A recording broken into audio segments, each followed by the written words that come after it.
Yeah, what's going on, everybody? It is Thursday, November 30th, end of the month.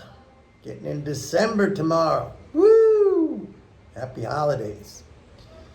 Before I start out talking about the market today, I want to just respond to a comment that I had here posted. Somebody posted here on my channel. And basically, the comment was, Mike, I hear that the monetarists are saying that the government's going to have to pay back the money it borrowed from the Fed. Pay back the interest on or pay back the money it borrowed from the Fed, something to that extent. Let me just say that that's nonsense. First of all, the Fed does not lend to the government. The Fed cannot. By statute, it cannot. It is prohibited from buying government securities directly from the Treasury.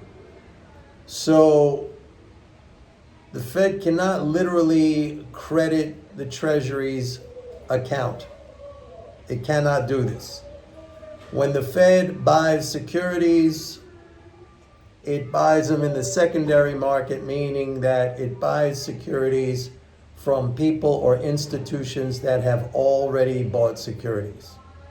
So there is no direct lending from the Fed to the Treasury. So whatever monetarists are saying that, they're not only stupid as monetarists, that they don't even understand, how monetary operations happen. All right, so again, let me just repeat. The Fed does not and cannot, by law, lend to the Treasury. Doesn't happen. And yes, the Treasury pays interest on the securities that it issues, right? It pays interest on bonds and notes and stuff like that.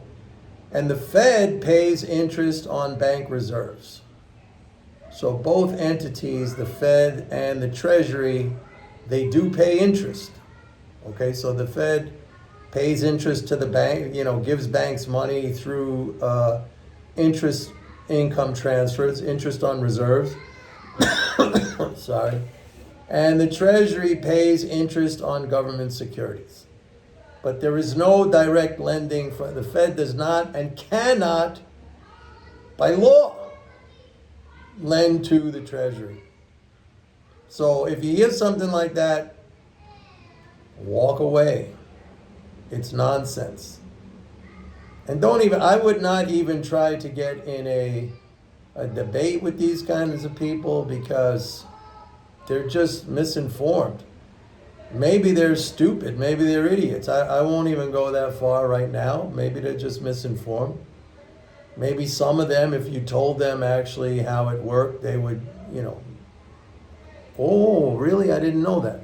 But very few, let me tell you from experience, very few would take that attitude.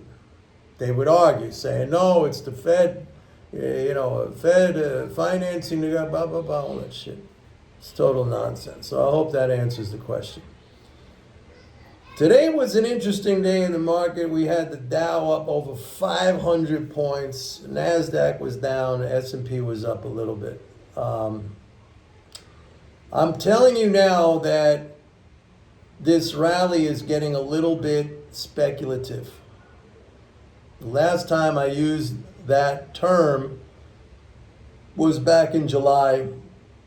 I think around late July, mid to late July, I said the rally was getting speculative, and then we had that big correction.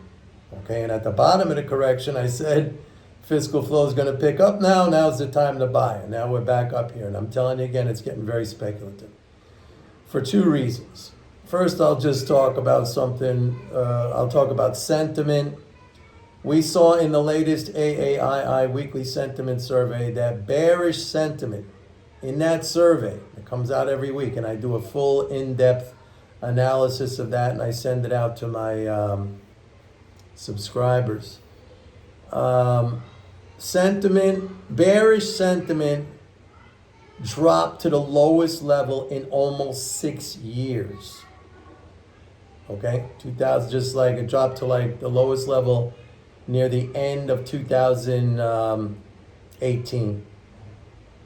All right, so that's 5 years. We're almost in 2024, so it's like 6 years. It's practically like 6 years. The lowest level in 6 years, folks. Bearish sentiment. Bullish sentiment was up. It was not, it's high, it's not extreme. I think it's like the highest level in 4 months. But bearish sentiment is at the lowest level in 6 years. That's pretty extreme. All right. But that, I always say like sentiment is something I look at, but that's not a timing indicator. Okay.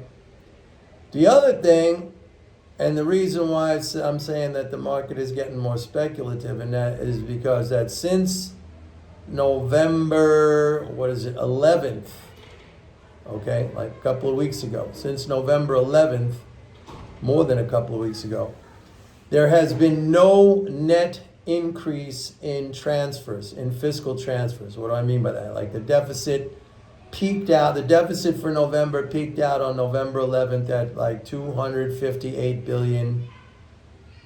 And it actually has dropped by about 10 billion. It's not a lot, but the point is these net flows, let's use the swimming pool analogy again.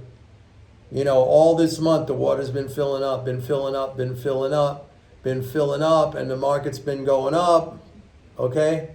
And then the water level peaked out on November 11th, and now, it's come down a little bit, but everybody's still diving into the shallow end of the pool, okay?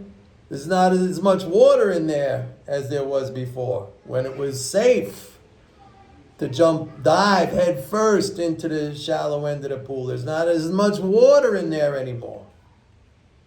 It hasn't been drained out completely, but it's more risky now. See what I'm saying using this analogy? Let's say you dive in the shallow end of the pool, which is like a 3 foot, let's say it's 3 feet or something in the shallow end. And you took off maybe a foot now, or maybe, 6 inches. It makes it a little bit more risky, So they're still diving. In fact, they're diving aggressively right now. Okay? But not as much water in the pool, folks. So it's more speculative now. And don't forget what's coming up. What's coming up in 2 weeks? Anybody? Yes, the quarterly corporate tax drain. And that's really going to take the level of the pool down. Temporarily, not for good, not forever, but temporarily it's going to take the level of the pool down. So, given the sentiment, bears have gone into hibernation, given the fact that we haven't seen any increase in net transfers, in the last 2.5 weeks, but they're jumping into that pool like crazy, I'd be a little bit cautious here. That's what I want to say. And I wrote something today about how, the monetarists, I've been talking about this, how the monetarists got everything wrong when the Fed was raising rates. And I was telling you guys for 2 years, I said, I was telling you even before the rate hike started, I said they're gonna end up adding an enormous amount of fiscal support to the economy because the government is a net payer of interest, just like I said a couple of minutes ago. And the private sector, the non-government, is a net creditor. Like, we're not a net creditor, we're debtors. No. The non-government holds 33 trillion of government securities, right? They are a net creditor. So that's massive. That's enormous. I mean, those are fiscal transfers, and I keep telling you that this thing is like starting to go parabolic because as these older maturities, older issues come to maturity, they get rolled over with the higher coupon, with the higher interest payment attached. So, it started out like this, the interest, and now it's starting to go. Mostly in the beginning, it was mostly the discount on T-bills and new issues. It was going like this, and then it went, it's starting to go like this now. So They got that all wrong. The monetarists got that all wrong.